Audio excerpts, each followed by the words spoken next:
May it please Your Majesty, the House of Commons has elected me their Speaker, though I am but little able to fulfill the important duties thus assigned to me. If in the performance of those duties I should at any time fall into error, I pray that the fault may be imputed to me and not to the House of Commons, whose servant I am, and who, through me, the better to enable them to discharge their duty to their king and country, humbly claim all their undoubted rights and privileges, especially that they may have freedom of speech in their debates, access to Your Majesty's person at all seasonable times, and that their proceedings may receive from Your Majesty the most favorable construction. Qu'il plaise à Votre Majesté. La Chambre des communes m'a élu président, bien que je sois peu capable de remplir les devoirs importants qui me sont par là assignés. Si dans l'exécution de ces devoirs, il ne m'arrive jamais de faire une erreur, je demande que la faute me soit imputée et non aux communes, dont je suis le serviteur et qui, en vue de s'acquitter le mieux possible de leurs devoirs envers le roi et le pays, réclament humblement, par ma voix, la reconnaissance de leurs droits et privilèges incontestables, notamment la liberté de parole dans leurs débats, ainsi que l'accès auprès de la personne de Votre Majesté en tout temps convenable, et demande que Votre Majesté veuille bien interpréter de la manière la plus favorable leurs délibérations.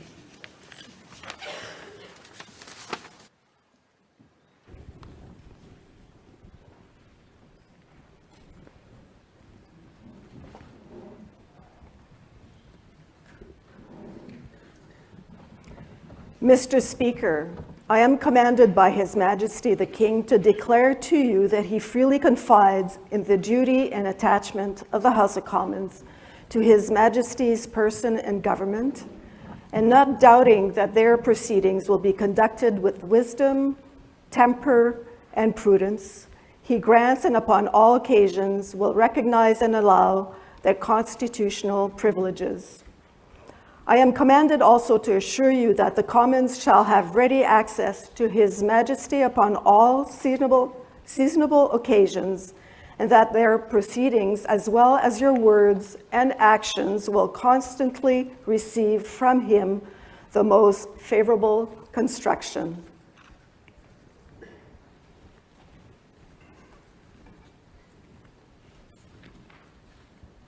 Monsieur le Président, Sa Majesté, le roi, me charge de vous dire que, ayant pleine confiance dans le loyalisme et l'attachement de la Chambre des communes envers la personne et le gouvernement de Sa Majesté, et ne doutant nullement que ces délibérations seront marquées au coin de la sagesse, de la modération et de la prudence, il lui accorde et en toute occasion saura reconnaître ses privilèges constitutionnels.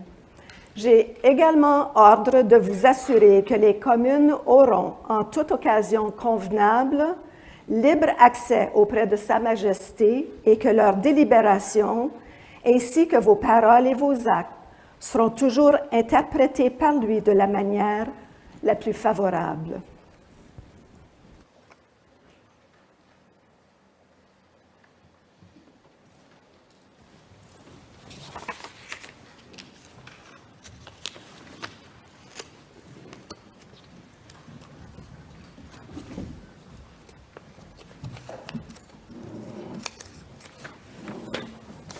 Honourable Senators, members of the House of Commons, it is with a deep sense of pride and pleasure that my wife and I join you here today as we witness Canadians coming together in a renewed sense of national pride, unity and hope. I would like to acknowledge that we are gathered on the unceded territory of the Algonquin and Anishinaabe people. This land acknowledgement is a recognition of shared history as a nation, while continuing to deepen my own understanding. It is my great hope that in each of your communities and collectively as a country, a path is found toward truth and reconciliation in both word and deed. This is my 20th visit to Canada, spread over the course of more than half a century, and my first as sovereign. As I've said before, every time I come to Canada, a little more of Canada seeps into my bloodstream, and from there straight to my heart. I've always had the greatest admiration for Canada's unique identity, which is recognized across the world for bravery and sacrifice in defense of national values and for the diversity and kindness of Canadians. To the First Nations, Inuit and Métis peoples, you have welcomed my family and myself to your traditional lands with great warmth and hospitality, for which I am humbly grateful. This year we mark the 80th anniversary of VE Day and VJ Day. On Juno Beach, at Dieppe, on the Somme, at Beaumont-Hamel, at Ypres, and on Vimy Ridge. At those places and many others, forever etched into our memories, Canadians fought and died alongside our closest allies. Aujourd'hui, je vois des élus venant d'un bout à l'autre du Canada, de Saint-Jean's à Terre-Neuve et Labrador, de Victoria en Colombie-Britannique et d'Arviat au Nunavut. Je vois des gardiens des droits et libertés garantis par la Charte canadienne. En tant que roi, je tiens à vous remercier de vous mettre au service de vos compatriotes, d'un bout ou l'autre de ce grand et beau pays. You speak for your communities, representing an incredible richness of cultures, languages, and perspectives. We owe it to this generation and those who succeed us to think and act for the greater good of all. While the world faces unprecedented challenges, generating uncertainties across the continents with regards to peace and stability, economics and climate change, your communities have the skills and determination to bring a wealth of solutions. En encourageant la collaboration et en tenant des débats respectueux et constructifs, vous permettrez à ce gouvernement d'agir de façon audacieuse et juste pour le bien des Canadiens et des Canadiennes. It has been nearly 70 years since the Sovereign first opened Parliament.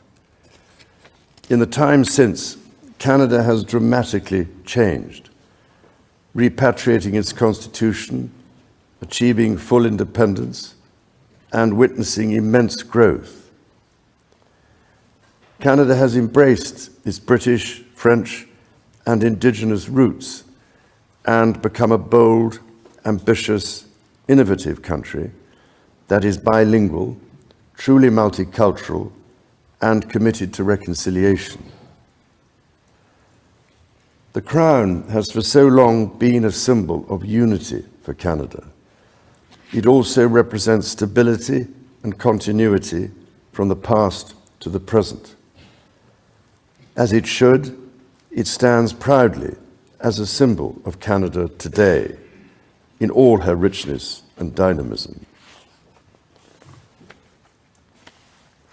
When my dear late mother, Queen Elizabeth II, opened a new Canadian Parliament in 1957, the Second World War remained a fresh, painful memory. The Cold War was intensifying. Freedom and democracy were under threat. Canada was emerging as a growing economic power and a force for peace in the world.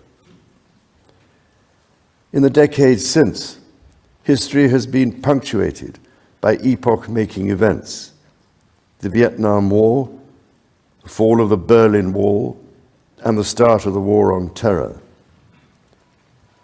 Today, Canada faces another critical moment.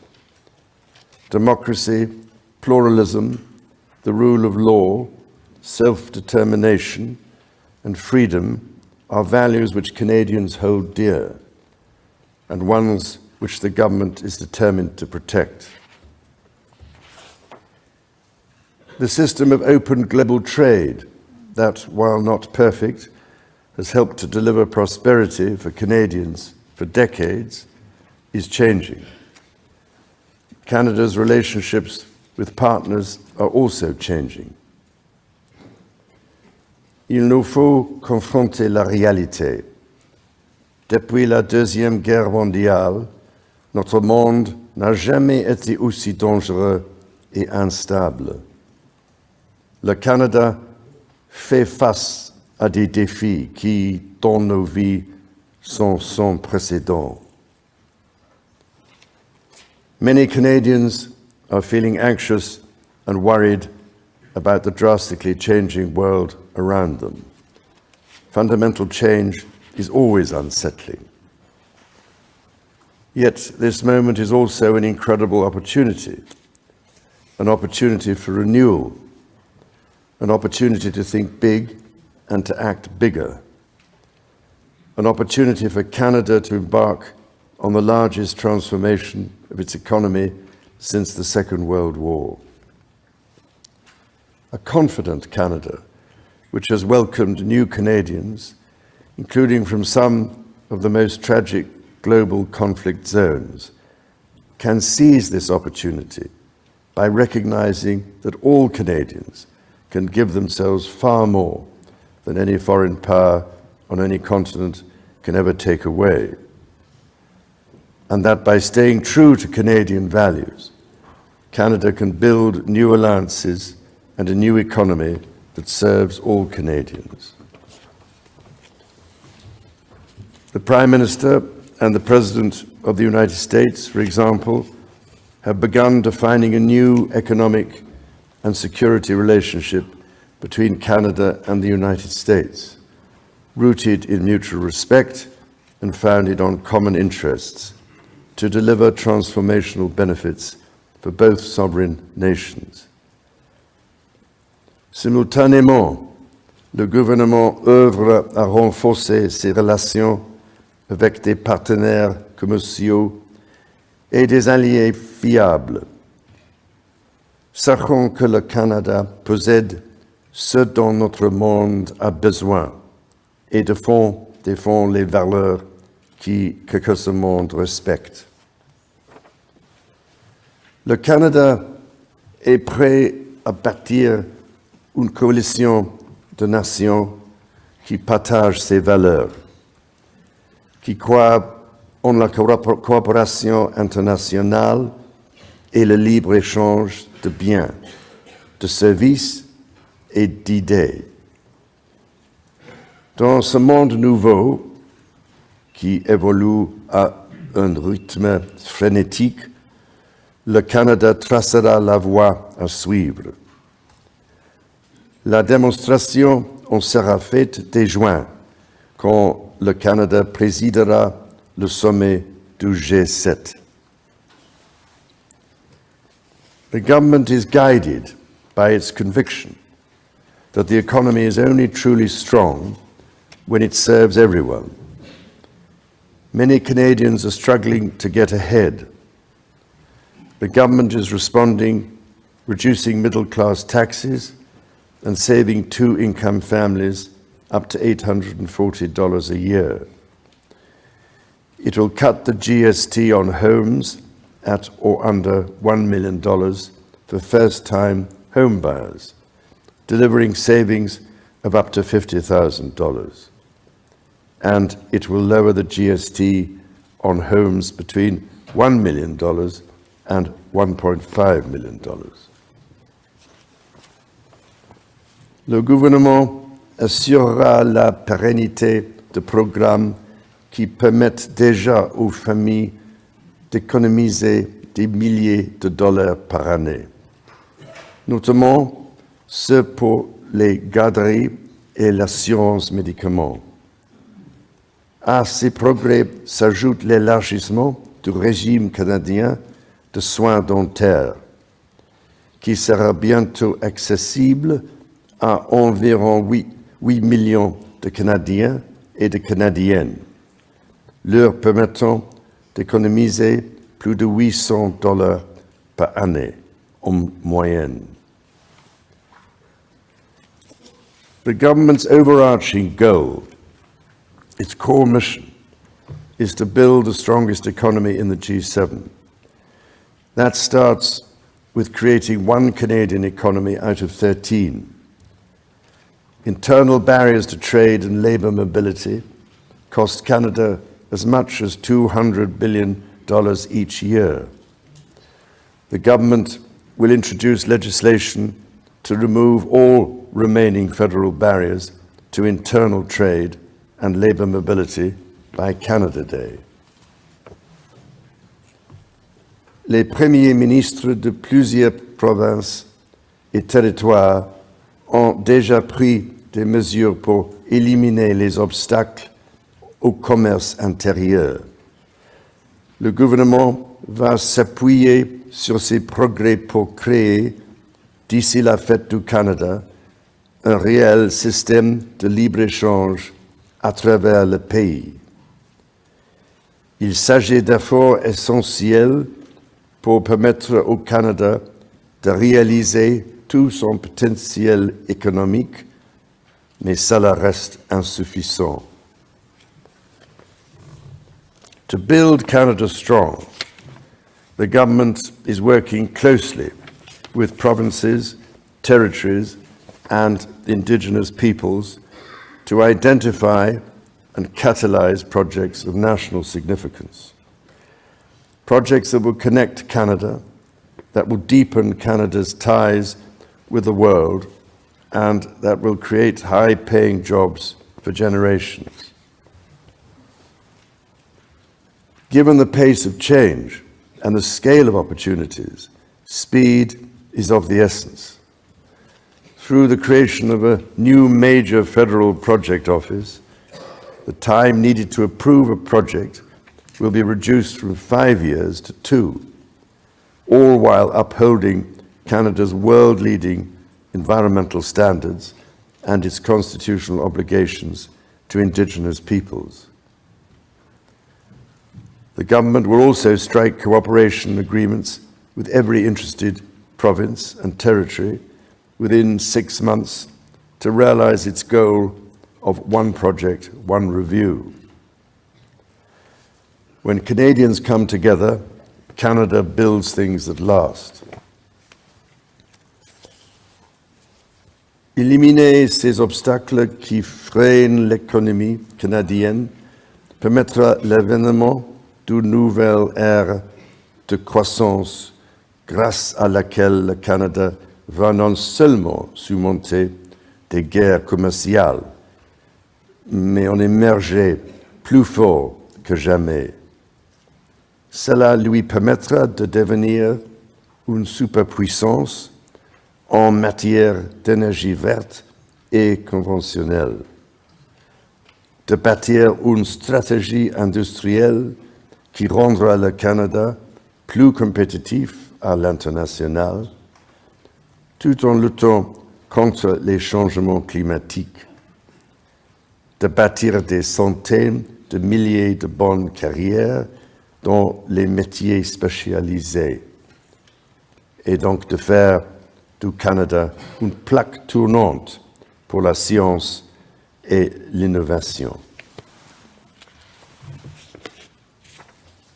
Critically, the government will undertake a series of measures to help double the rate of home building while creating an entirely new housing industry, using Canadian technology, Canadian skilled workers, and Canadian lumber. The government will introduce measures to deliver affordable homes by creating Build Canada Homes. This mission-driven organization will act to accelerate the development of new affordable housing. It will invest in the growth of the prefabricated and modular housing industry, and it will provide significant financing to affordable home builders. The government will make the housing market work better, including by cutting municipal development charges in half for all multi-unit housing. The government will drive supply up to bring housing costs down. To be truly strong, Canada must be secure. To that end, the government will introduce legislation to enhance security at Canada's borders. Law enforcement and intelligence agencies will have new tools to stop the flow of fentanyl and its precursors. The Canada Border Services Agency will be given new powers to examine goods destined for export, to prevent the transport of illegal and stolen products, including cars. Le gouvernement protégera la souveraineté du Canada en rebâtissant, réarmant et réinvestissant dans les forces armées canadiennes. Il stimulera l'industrie militaire canadienne en prenant part au plan Réarm Europe et contribuera ainsi avec des partenaires européens à la sécurité transatlantique. Et il investira pour renforcer sa présence dans le Nord, alors que cette région, qui est partie intégrante de la nation canadienne, fait face à de nouvelles menaces. The government will discharge its duty to protect Canadians and their sovereign rights from wherever challenges may come at home or abroad. To keep communities safe, the government will hire 1,000 more RCMP personnel. It will change firearms licensing and strengthen enforcement of yellow and red flag laws. Weapons licenses for those convicted of intimate partner violence and those subject to protection orders will be revoked. Through the deployment of scanners, drones, and helicopters, additional personnel, and canine teams, the government will stem the tide of illegal guns and drugs across the border. It will take these steps while protecting the rights of law-abiding gun owners and Indigenous peoples' long-standing hunting traditions. The government will bring a renewed focus on car theft and home invasions by toughening the criminal code to make bail harder to get for repeat offenders charged with committing these crimes, along with human trafficking and drug smuggling. During this time of great change, Canadians are uniting behind what makes Canada unique. La langue française et la culture québécoise sont au cœur de l'identité canadienne. Elles définissent le pays que les Canadiens, les Canadiennes et moi aimons tant. Le Canada est un pays où l'on respecte et célèbre les langues officielles et les langues autochtones.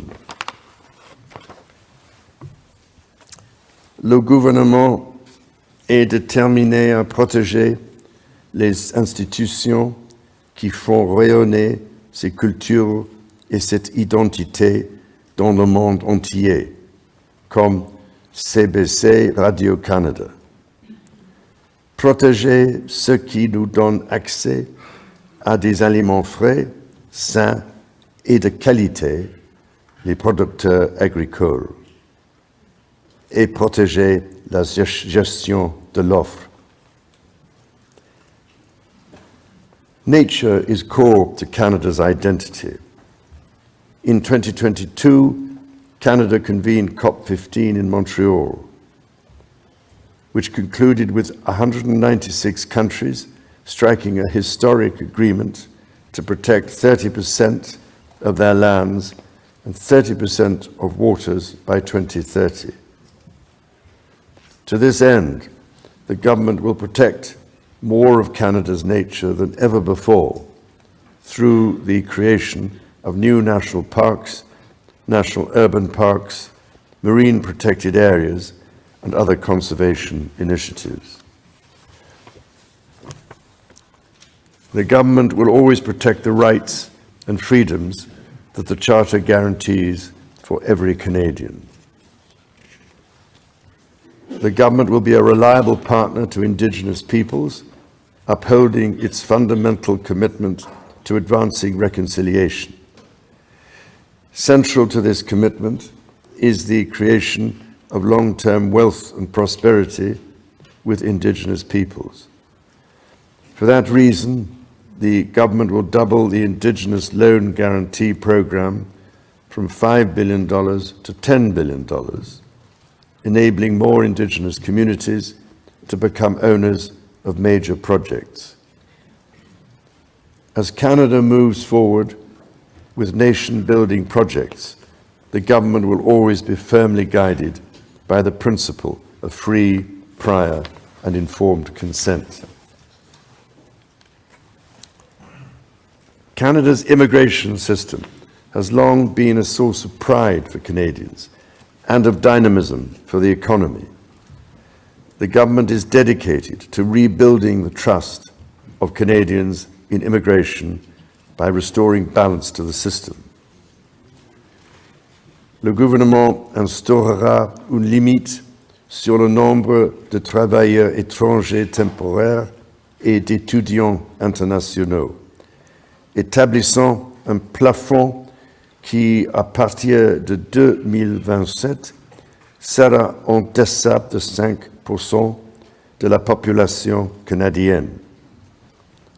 Simultanément, il attirera les meilleurs talents dans le monde pour bâtir l'économie. Et il fera savoir aux Canadiens et aux Canadiennes qui travaillent à l'étranger que s'ils songent à revenir au pays, il n'y a pas de moment plus propice pour le faire. Dans toutes ces actions, le gouvernement sera guidé par une nouvelle discipline fiscale. Dépenser moins pour que les Canadiens puissent investir plus.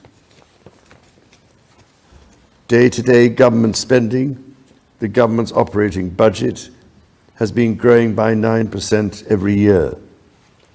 The government will introduce measures to bring it below 2%. Transfers to provinces, territories, or individuals will be maintained.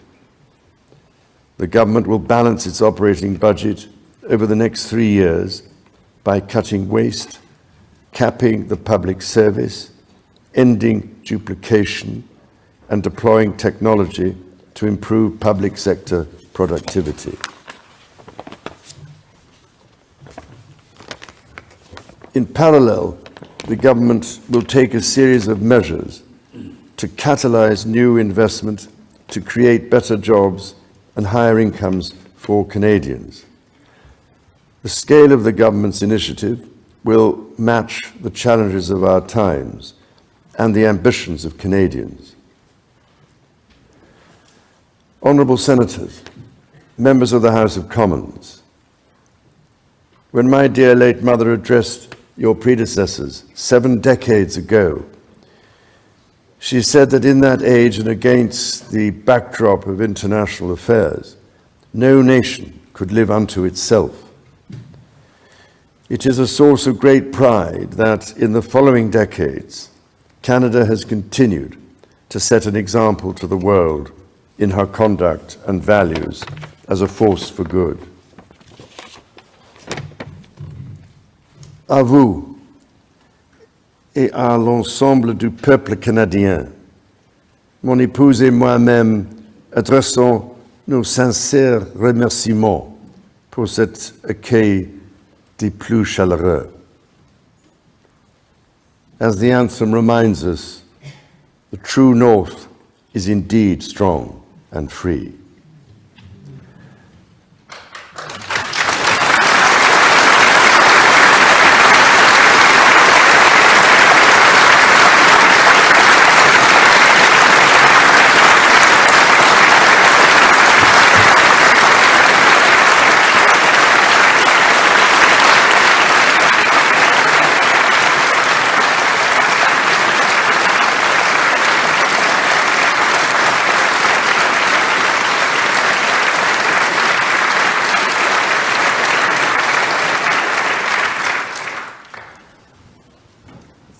Members of the House of Commons, you will be asked to appropriate the funds to carry out the services and expenditures authorised by Parliament.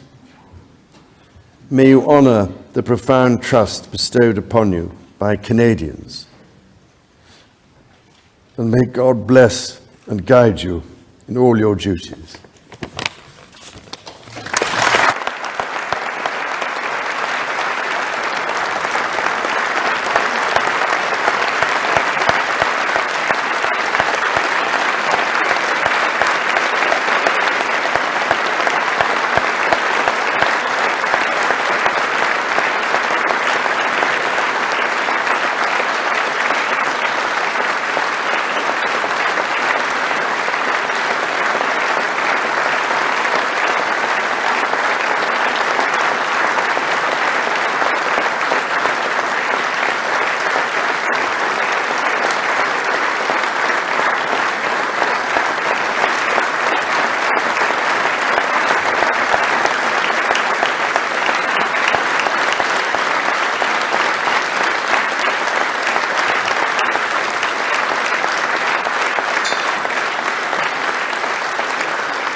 East.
is still the House of Commons.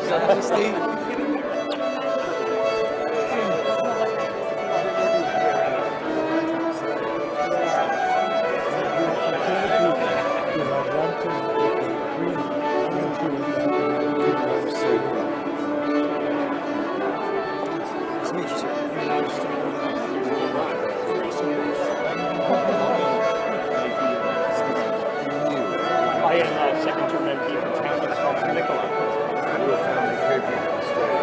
Thank you. Okay, I represent Gagetown, where you served way back in the day. Nice to see you. Nice. Richmond, British Columbia, Richmond,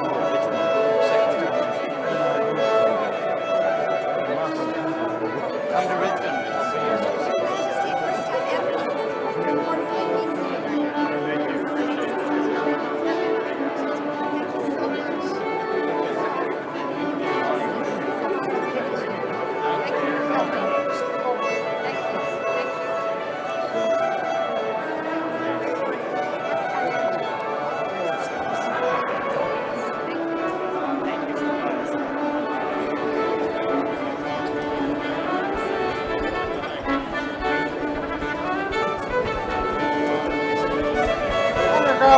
Break up!